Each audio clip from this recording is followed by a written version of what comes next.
UFOs, ghosts, ancient civilizations, the supernatural. We may never know the truth about what's really going on, but it sure is fun to speculate. This is Factor Theory Live with your host, Stephen Crawford.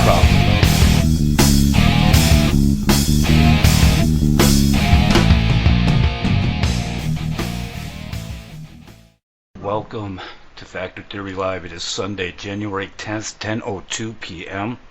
a.m., p.m. Who can tell anymore? To me, the days and the hours are all just blending together. I keep saying change the channel. Change the channel. I want that either real alien invasion or fake blue beam alien invasion, and I want it right now. I am joined by the lovely and talented Mr. Rowe. Rowe, are you present? I think so. How's your day been? Interesting. I've been following all of the rumors and, things that have been going on about the current events. So it's better than New Year's Eve. It's better than a movie. I mean, we're living it. So yeah, it's pretty crazy stuff, man. It's pretty crazy stuff. So I've been trying to get a talk with this next gentleman for a while. I did once, but I haven't had him on this show yet. Did a chat with him about a year ago. I think it was last December with Dan Willis, and we got into some great topics, so I wanted to really have him back. So tonight's guest is Dr. Michael Salla, and he is, as most people know, he's been on Ancient Aliens on and off a lot. Almost every movie that comes out has something to do with UFOs. You're probably going to see a quote from this gentleman, and he's also got an Amazon page. And you have a new one that just come out, right? The Rise of the Red Dragon. That's right. That came out in May of 2021, and that's the fifth in the series, and that does focus on China's secret space program. So I believe I am the first to actually do a book on China's secret space program, which was really exciting for me. Yeah, I would have to agree. So can you get into a little bit of that? Because you know what, I've been hearing about our secret space program for so long that it didn't even occur to me that someone other than maybe Russia would have one. So what can you tell us about this? Well, China has been helped in developing a secret space program. In the book, I actually explain how you can go as far back as 1950 when a Chinese scientist who was part of the establishment of the US Air Force's secret space program was actually expelled from the United States, taking with him all of the information that he had acquired during his close to 15 years of working in the US on the rocket program, and then working on the R&D on retrieved flying saucers from Nazi Germany and from the Roswell craft. And so he was part of those studies, and then he was expelled in a really bizarre incident as part of the prisoner exchange agreements between the United States and China at the end of the Korean War. So he ends up back in China in 1955, and from that day helped China not only develop a rocket program so that it could develop ballistic nuclear weapons, but also help it set up a program for studying and reverse engineering extraterrestrial craft that were retrieved from China or that were found in China's pyramids. So in the book, I just go over the history of his involvement in that, how China has been for decades studying ancient technologies found in these pyramids that are very numerous. I mean, that's one of the things that a lot of people don't appreciate, that China literally has hundreds of pyramids, and some of these date back from the Atlantean era, and they have a lot of advanced technologies in there. And so they've been studying these things. The US has tried to get the Chinese to allow them to go in, and the Chinese are very crafty. You know, they will give you a little bit and expect a lot from you. Right. And they were able to get a lot of concessions from the US. And all that helped China develop a secret space program, where now they actually have built space cruisers or space destroyers, and they're building this out. They're building quite a space navy now. I'm sorry to cut you off, but what do you have as proof to that? Is there anything tangible that, like, I know if it was 100% proof, then we'd all know. But is there something that's really cool and intriguing, like the Roswell incident per se, or to say?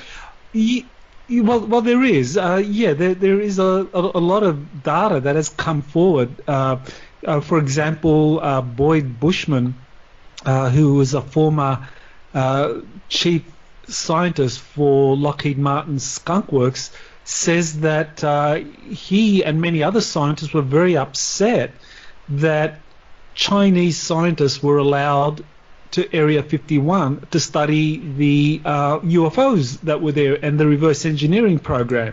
He was upset about that. Yeah, I didn't hear about that. Yeah. He said that this was a scandal in the kind of like covert world, but it just showed that there had been an agreement reached where the Chinese were given access by the CIA, by the Majestic 12 group, or whatever it's called now. People have called it Jehovah and given it other names, the consortium and so forth. But this was part of the long-term plan of the deep state to give China access to all of these secrets so that the Chinese could build their own secret space program. There's a lieutenant general,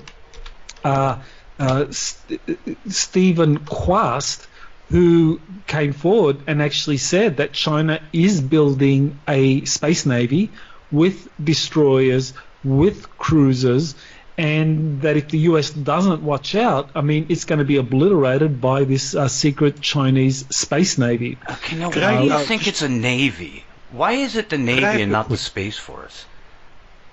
Could I ask one quick question? Dr. Salla, you said that the Chinese were invited into the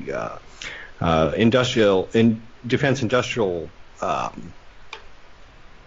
sector. I actually worked for Lockheed, TRW.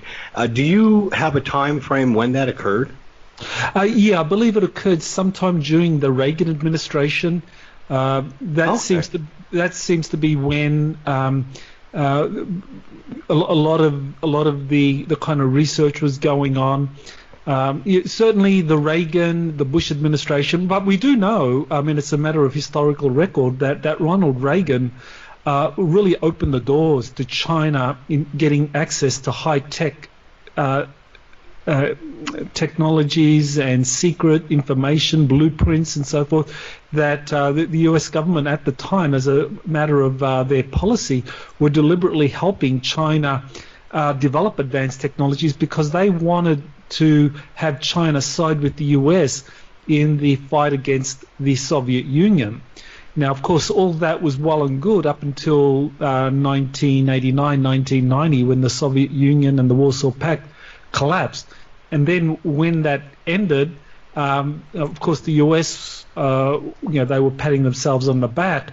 The Chinese were suddenly realizing that they had been kind of like played to help bring about the end of the Soviet Union, and they realized that they would be next, or at least they understood that now that with the Soviet Union out of the way, that the US would turn their attention to them. So the Chinese immediately began pouring resources into their R&D program. Interesting. Okay, yeah. The time when I was in the Defense Industrial Project, I did have opportunity to work for a contract for Lockheed Special Project, but it was very compartmentalized, and this was back at around the turn of the recent century, 2000, 1999. So that was interesting. That I had never heard of that. Now, real quick, if you had to bet on the space navies, let's say China, Russia, or United States, or maybe even Israel or somebody else that might have access to this, is there one group that is ahead of all the rest? Is the United States still dominant in this sector? Well, that's a really complex question because there have always been multiple agencies and departments or military services that have been developing their own military space programs. All of them, when you compare against one another, they're all kind of relatively small, aside from the Navy's secret space program. So essentially the Air Force developed a secret space program, as did the US Navy. They developed their own secret space program, separate tracks altogether. Then the CIA and the NRO developed a separate space program.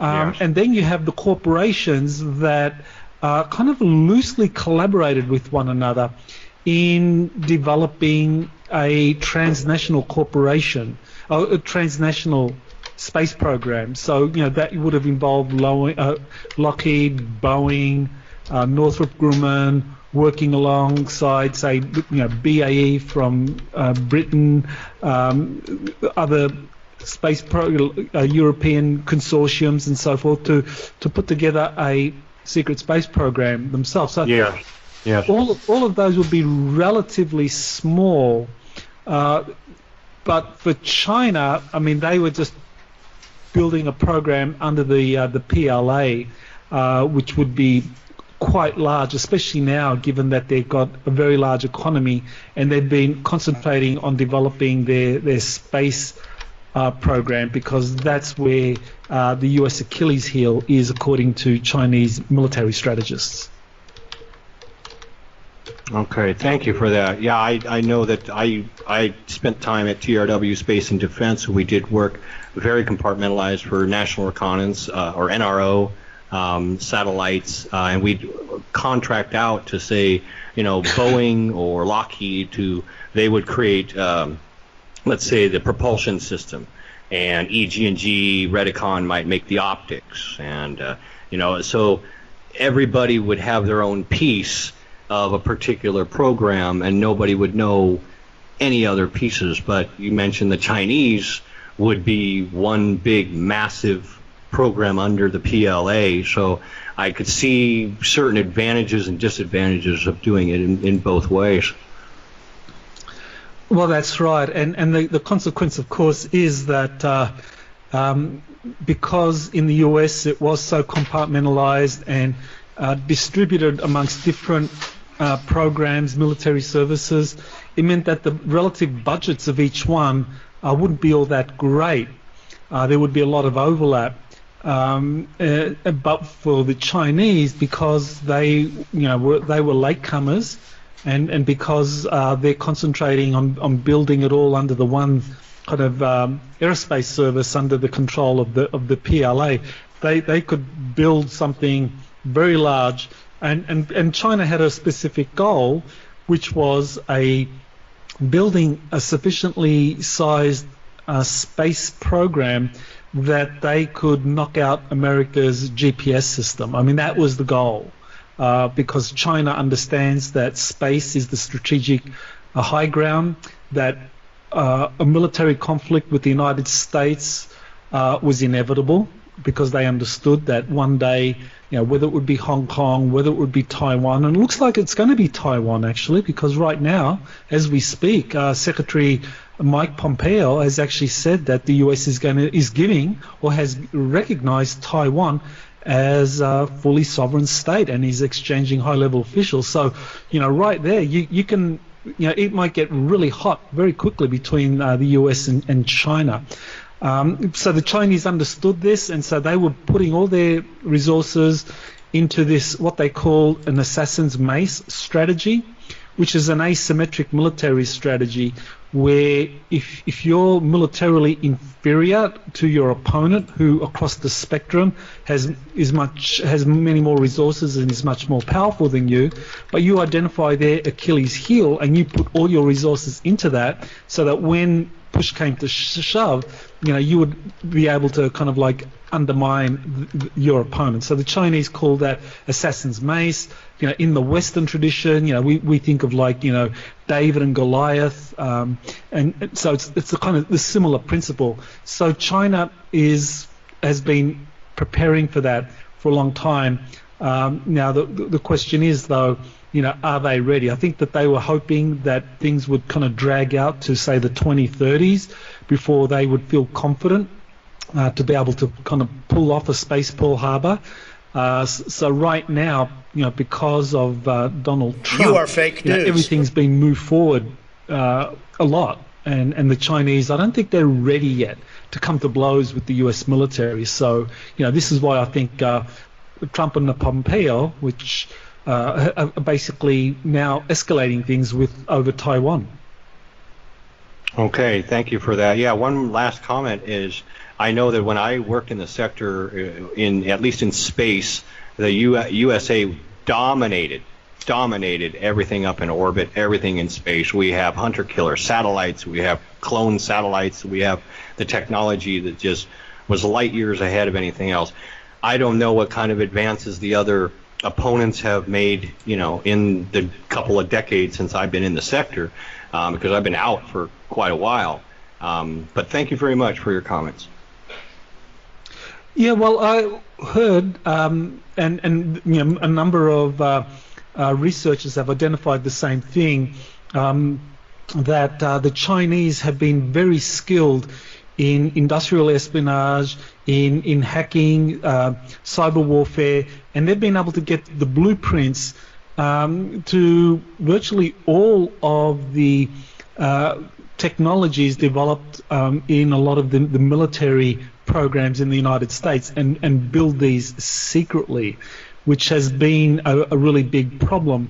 And this is one of the reasons why so many kind of Chinese, so many American strategists looking at China were really encouraging Trump to get tough on China, to really close the door on these loopholes. There's one book, it's called Stealth War, that's by Brigadier General Robert Spalding, and he was actually part of the Trump administration. He was working in the NSC at the beginning of the Trump administration for a year, and he was warning people in the NSC about this very thing, that China was stealing or had stolen all of America's secrets, and so the US had to take action.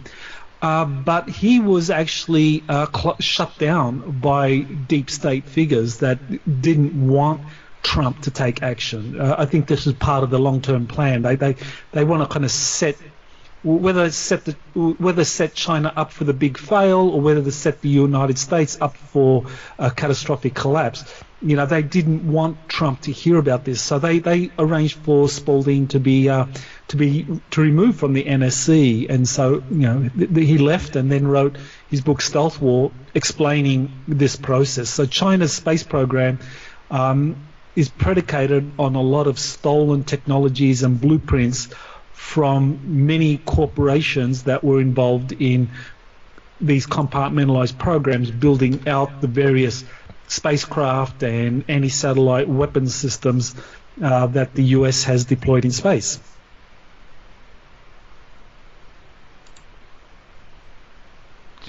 Sorry about that. I was hearing what you were saying, but somebody just said something in the chat room that it caught my attention. We have a question from the chat room. They wanted to know, why does NASA say we lost the technology to go to the moon?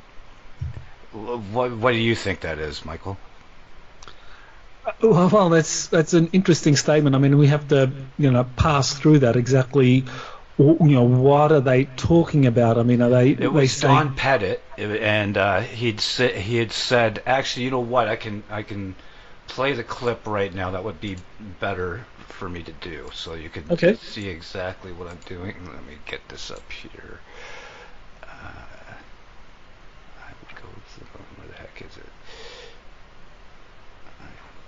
There it is. Okay. Yeah, Don. I'd go to the moon in a nanosecond. The problem is we don't have the technology to do that anymore. We used to, but we destroyed that technology, and it's a painful process to build it back again. But going to Mars should be one of the next series of steps that humans do. The first step should be going back to the moon for a number of technical reasons and exploration reasons, and then after that, Mars, maybe a high orbit in Venus atmosphere, maybe going to Europa. There's all kinds of targets to go to, places of interest in our solar system. Apparently, it was they had somehow destroyed it, and they even destroyed. They said even if we did have it, we've lost the technology to play it back. They destroyed the machines to play it back. Well, I know NASA has destroyed a lot of records from the Apollo program. As for the technologies, we're talking like the rocket systems and the landing capsules and all of that. Because now in the 2020s, we have a lot more computerization. A lot of that technology would have to be rebuilt and reconfigured.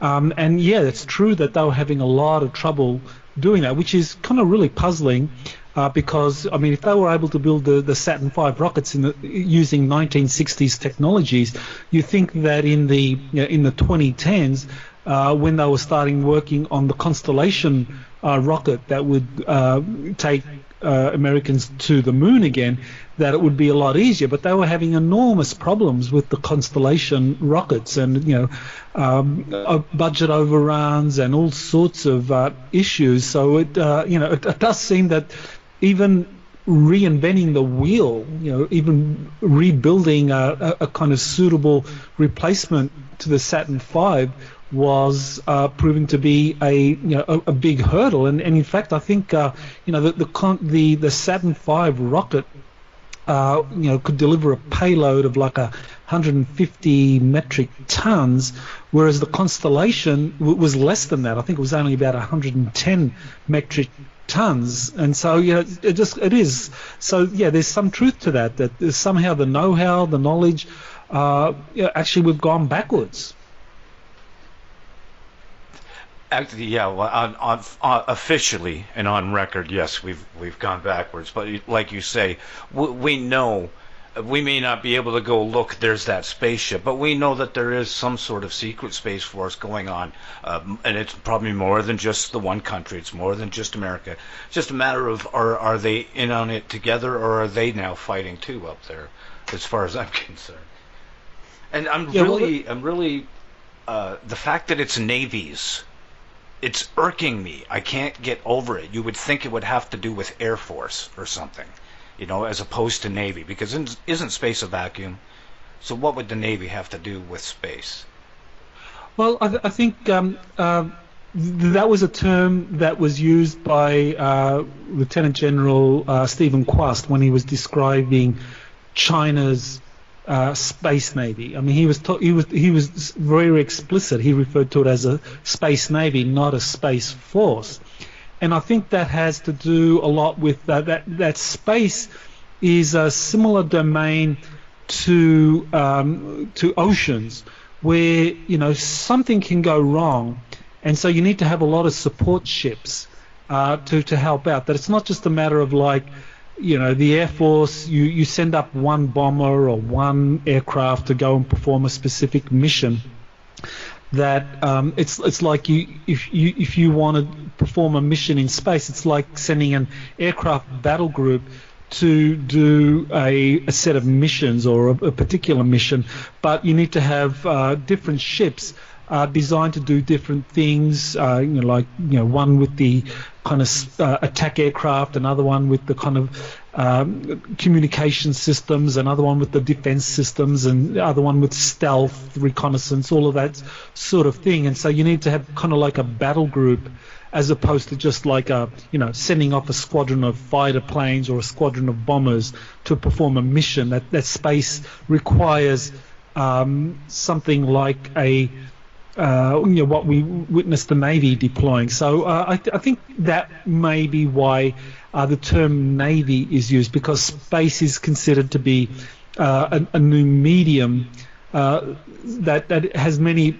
parallels with the oceans, as opposed to air, where we don't think of like a bomber, an American bomber. Maybe during the Second World War you'd have an American bomber escorted by a squadron of fighter planes and so forth, or several bombers escorted.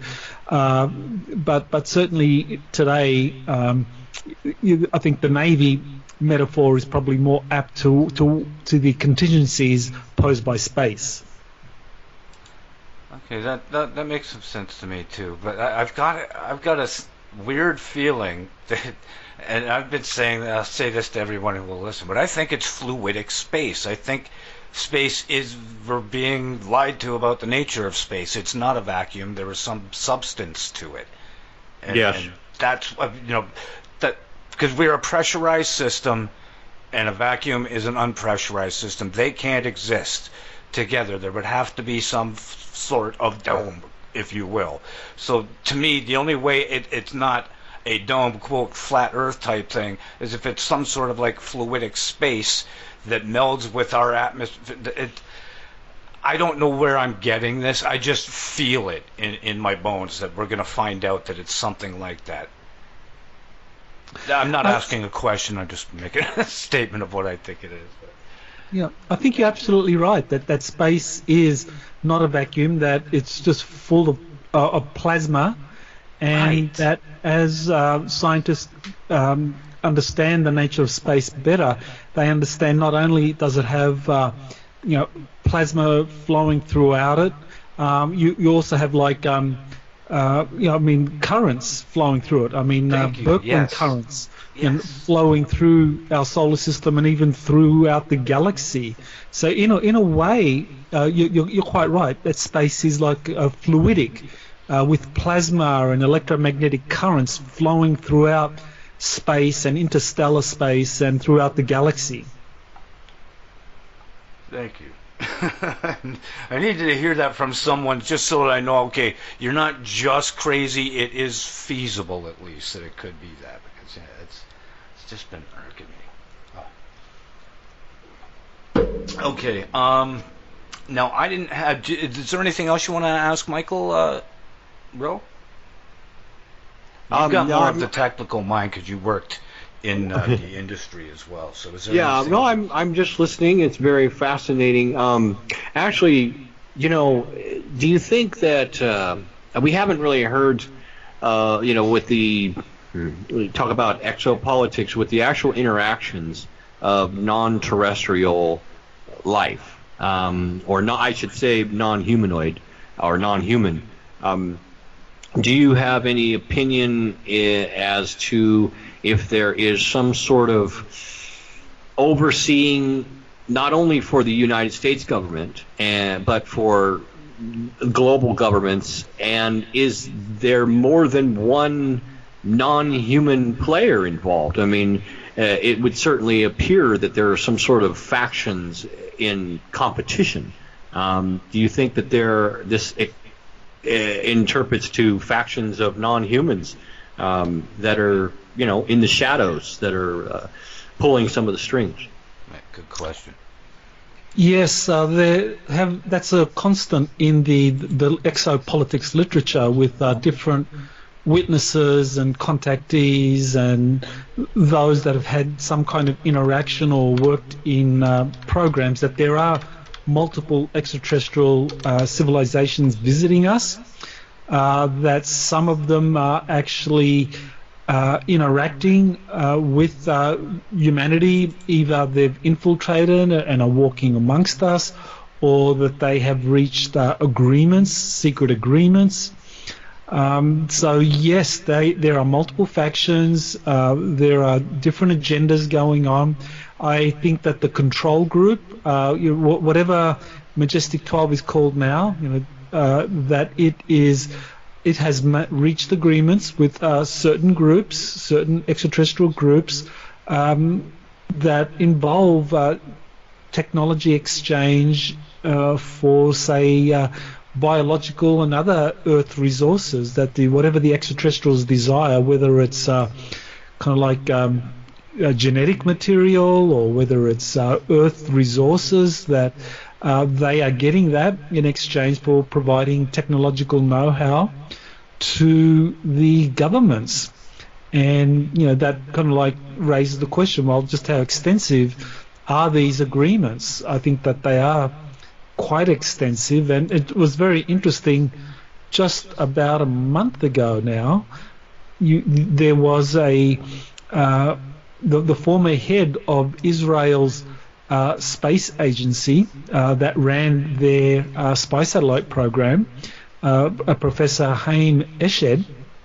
He revealed that the US has reached agreements with these extraterrestrials, and that the extraterrestrials are conducting experiments, and that they have joint bases on Mars. So right there you have someone at a very senior level. I mean, he ran Israel's space program, or at least didn't he say there was actually a galactic federation? Yeah, that's also, you mentioned also that there was a galactic federation. So we're talking about many different races that are part of a galactic federation.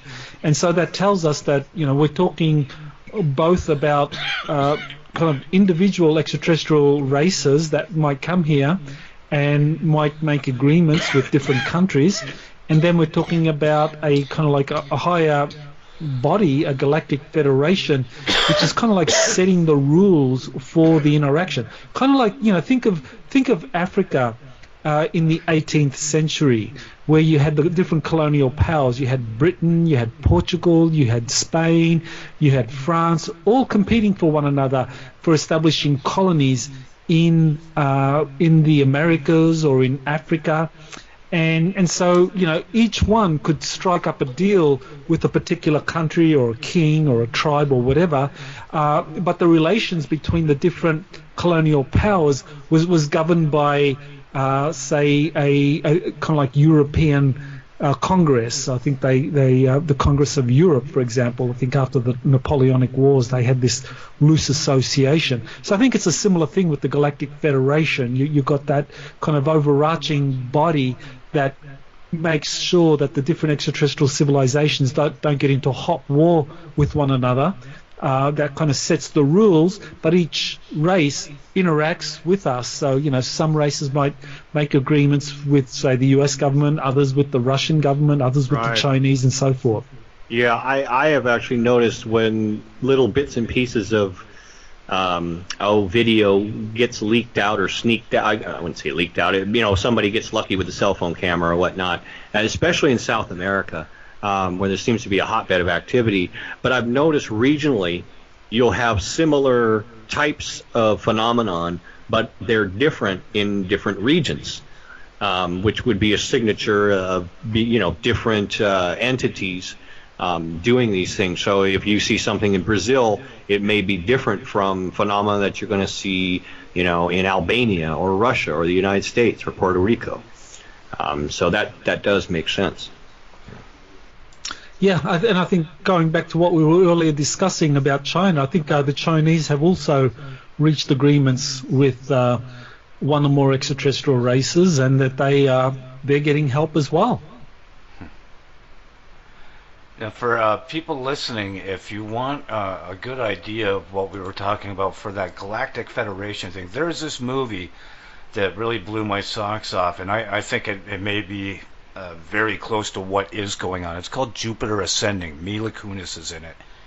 And if you've not seen it, it is about, like we said, like Galactic Federations. It's super elite ETs out there. They're decadent and everything, and they own galaxies and stuff like that. And when they die, they can track to, they believe in reincarnation, where they can track where they've been reincarnated. And Mila Kunis plays this character of a queen of this galaxy that was reincarnated on Earth, and they come and take her back, and she gets to be queen of the galaxy and stuff.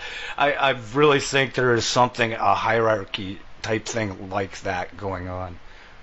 The way things are so decadent down here, it just would make, as below, so above. Yeah, I agree. That was a really helpful movie. I think if you wanted to kind of like, introduce people who might not be aware of any of this information to something that might really kind of give them a broad understanding without knowing all the details. Get them to watch Jupiter Ascending, because I think it really does give a big picture of what's going on Earth. Absolutely, and same with like Iron Sky. Movies like that, they have things in them that seem like they're fantastic. And I mean, Iron Sky's a little bit more of a comedy, but there's all kinds of alleged evidence, at least, that there was a Nazi base on the back of the moon and stuff. So, movies like these, you can't just dismiss them. A lot of them, I've done several shows about this. A lot of these movies and TV shows are talking about genuine things that are going on, but they're putting them into these fantasy type situations so that when a whistleblower does come out, your reaction is going to be, this guy watches too many Marvel movies. Same with like your Project Looking Glass and stuff. It's been mentioned in so many TV shows and movies itself that, why specifically. There's a show called S.H.I.E.L.D. I did a show about it, Agents of S.H.I.E.L.D., and of all the things they could have picked to mention, it was supposed to be a Nazi-like world, an alternate dimension, where the Nazis and Hydra won instead of S.H.I.E.L.D. and the Americans. And of all the things they could mention, they bring up Project Looking Glass. And one of the guys who was starring in that episode happened to be in a TV show called Terra Nova, where they also bring up this thing that they called it the Eye.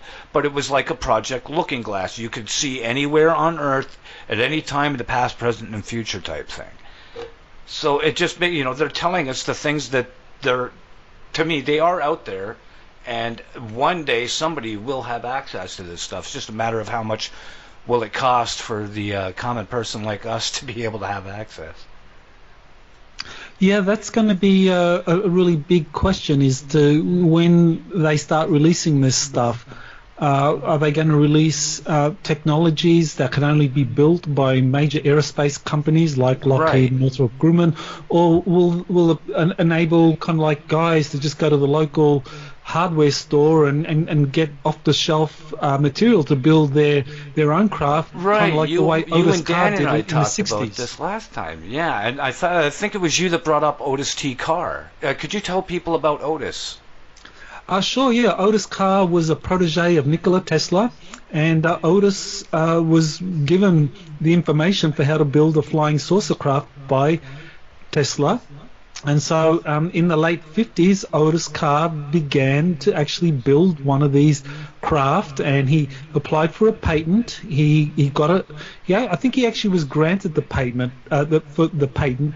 It was ostensibly for an amusement device, but he insisted that this was actually a functional flying saucer that he wanted to patent, just to protect himself. And he built this thing. He actually built several models using just off-the-shelf material from hardware stores, and just getting meat shuttle workers to build things to certain specifications. He was able to raise some money so that he could build it, so he could get a team and fit out a laboratory so he could build this stuff. It just, at the time, we're not talking a tremendous amount of money, but he was successful. I mean, he got people like Ralph Ring, many others at the time. Major Wayne Aho was also a big figure in the UFO community back in the 50s and 60s. So he got these people to actually pilot this craft, and they successfully tested that. So, it shows that civilians can build these things just using principles that Nikola Tesla discussed, and Otis Carr does have a patent that you can go to that.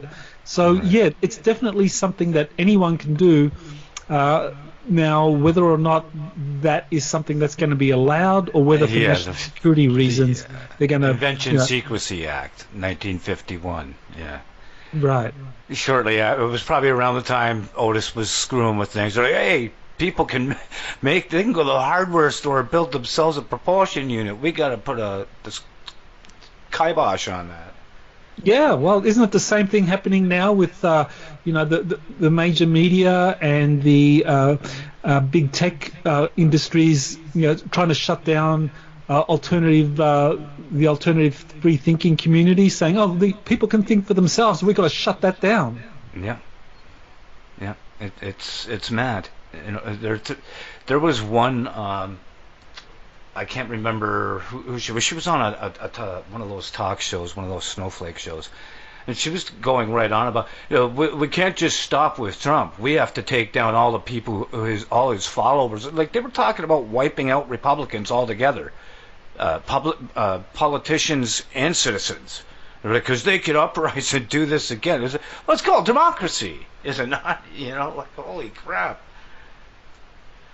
And Maggie Rose, one of our other hosts, she had sent a message on, apparently there was something going on with Trump, and she'd actually wanted you to get in touch with her there, Ro. I don't know if you had seen that in host chat. I see that. It makes me think of now, didn't Trump sign an executive order? Or no, it was within the latest stimulus package that the CIA or intelligence agencies have a certain amount of time, 90 days, to release all the information they have on UFOs. Have you heard of that? Yeah, that's something that it was part of the Intelligence Authorization Act for 2021, and it requires the Director of National Intelligence to submit 180 days after the passage of the Act a comprehensive report to the Senate Intelligence Committee on unidentified aerial phenomena, and that report has to be submitted in an unclassified version, but there could also be a classified annex. And so the intent behind that is to release to the public what the government wants the public to know about these Navy sightings from 2004, 2017, and so forth. So and that'll be due in May of this year. And depending on how things resolve over the next week, in terms of the next administration, it's either going to be a very comprehensive report, or maybe just another disappointment in a long line of disappointments. Right. Okay, Maggie, actually, she said, hi, Dr. Salla. She's a big fan, has all your books. She said to tell you Daniel says hello and is a personal friend of hers. Daniel and the hybrids are listening to the show. Great, thanks. Okay, yeah, there was something she wanted. You know what? Actually, I'll add her to the call, because I'm curious now what it is she was talking about. There was supposed to be some announcement by Trump. Let's see if I got her on here still. If not, maybe Mr. Rowe could bring her in. Now, I know that I have just joined Trump's Telegram group, so if people are looking for where's the next spot where he's going to be making announcements, I believe it's at Trump in Telegram. So if you get the Telegram app, you can have it on your phone, or there's a desktop version as well, and it's really easy to install. Yeah, I'm not finding her. Mr. Rowe, can you add Maggie? Certainly, I will do that. Thank you very much. I am just totally curious now. I like to try to stay away from news, because everybody here covers it, but I've been away for a while, so. Okay, we should have Maggie on the call now. Maggie, are you there? Yes, I am. Hello, Sunshine. How are you doing this evening? I tell you telling me sunshine. My husband, JC, has spent the past couple of days just trying to rock me and tell me that it's going to be okay. I tell you, I've cried more tears. I've gone into that bathroom and I've turned on a hot bubble bath, and I've turned on the water full force so my family can't hear me crying. Oh, jeez. Oh, I tell you, it doesn't sound like a very good retired soldier of me, does it? Yeah. Now, you were saying in the host chat you had something you wanted to share. What is that? Well, the first thing is, Dr. Michael Salla, in some of your books, which I purchased all of them at Mount Shasta because of some of your friends I've met at Mount Shasta and some of the experiences I've had there. Mount Shasta, sir, is only 4 hours from me. And in your books, do you remember writing about Daniel? Daniel, one of the whistleblowers that David Woolcock was in touch with, is that the one? Yes, yes, sir. Oh, yes, yes. Okay. I recall Daniel. I think he recently passed away, but he was a witness at Montauk, as far as I recall. He was involved with that program. Right. Well, because of him, my own Daniel, who was Special Forces, he was, my husband was Special Forces in the 70s, and so was my Daniel, which is also known by some of your people as Gabriel. We know him as Top. He's been here on Revolution Radio. On my show, he's also been with some of these men, the mechanic, John Wayne, and the hijacker and others on the round table. Well, he took on that name Daniel because of what was going on and what was in the book. He wanted me to let you know he's listening, and he's with the hybrids on the East Coast right now. They are also listening to the show here. And they just want me to make sure that everybody out there understands that everything you're saying is true. Everything is legitimate. And then when Fox News came on the TV the other night, many of us have left Fox News. We don't watch it much anymore. But when they came on the other night, they did talk about the full disclosure within 180 days. Well, great to know that they're listening in. Well, hello to them. Yeah, and also, are you familiar with Anthony or Joseph? No, neither name kind of rings a bell. Okay, well, couple of them are actually mentioned in your book, but they're going by their names now. Actually, Daniel called me from Washington, D.C. tonight, and it's regarding what's going on with the election and what Trump did, what he signed today. Did any of you want to hear any of that? Absolutely, go for it. Patriots of the United States who follow the Constitution, they're looking for some Around the world. They are the listeners. They are the listeners. Patriots of the United States who follow the Constitution, they're looking for some hope. Right, and around the world. There are also around the world. Okay, Mona's saying it's being heard, so go ahead and continue playing. So this is Daniel from the Hybrid Nation, and he has a message for the world. He's only got a few minutes to be able to share with us. He is prior military, special forces. He knows what's going on. He's on the inside. He's aware of who Q is, and he's aware of what the deep state has been trying to do. And he knows that the white hats and others are working with him and his people. And he's got a message for the world about what is going on right now, what he's allowed to say, and to try to give some hope to not only the nation but to the world between now and the 21st of January. Go ahead, Daniel. First of all, good evening, everybody. I'm assuming all of you are patriots who follow the Constitution. I just wanted to give a couple of brief words for everybody to give you some hope. This is definitely not over. It's just beginning, I would say, in the sense that the tide will now start to turn. Tomorrow is going to be an ugly day because Speaker Pelosi and Chuck Schumer are going to introduce articles for Amendment 25 to try to get President Trump thrown out on a mental illness, which will not fly. A couple of things that you're probably not aware of is President Trump was made aware that Nancy Pelosi, Chuck Schumer, Mitch McConnell made a deal with the mayor of the District of Columbia to allow Antifa people who posed as Trump supporters to be allowed into the Congressman. And there's a video out there that shows the DC police, the Capitol Police, actually moving the barricades and allowing them, waving them right in. What they don't know is put several Special Forces soldiers in civilian clothes and